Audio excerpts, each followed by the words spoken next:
Put the safety doors on manual override. John, I cannot do that! Hopper, get out!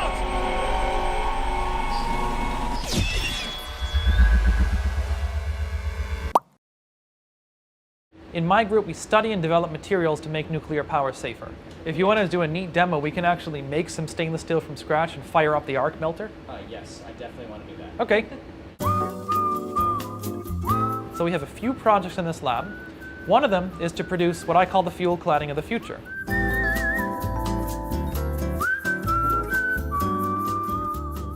An element that we use to make fuel cladding, which protects the fuel from the water and keeps it all together.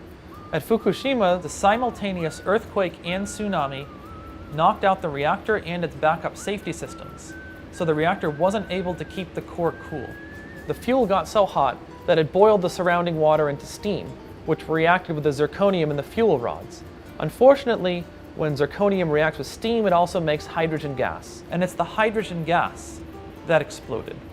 We're developing new combinations of zirconium and stainless steel that don't react with steam to make hydrogen.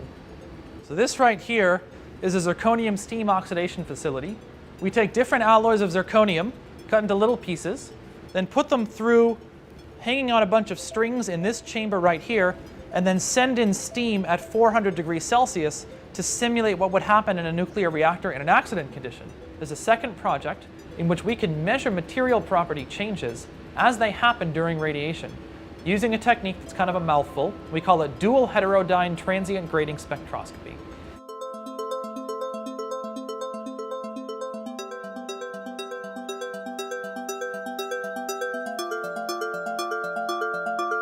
These are critical properties for materials to survive in nuclear reactors. These experiments have typically taken months to years for people to do, and now for the first time, we can explore material properties like stiffness and how well heat flows through materials using this benchtop experiment, and take an experiment that used to take years and do it in hours. That's going to help us design new materials to make safer reactors.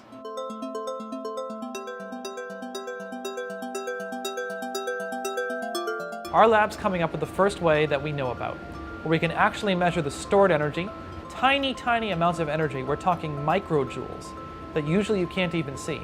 We can take tiny pieces of these materials, smaller than a grain of sand, and using a nanocalorimeter, or an energy measurement device on a chip, we can tell how much energy radiation has left behind, and therefore measure the amount of damage to the material.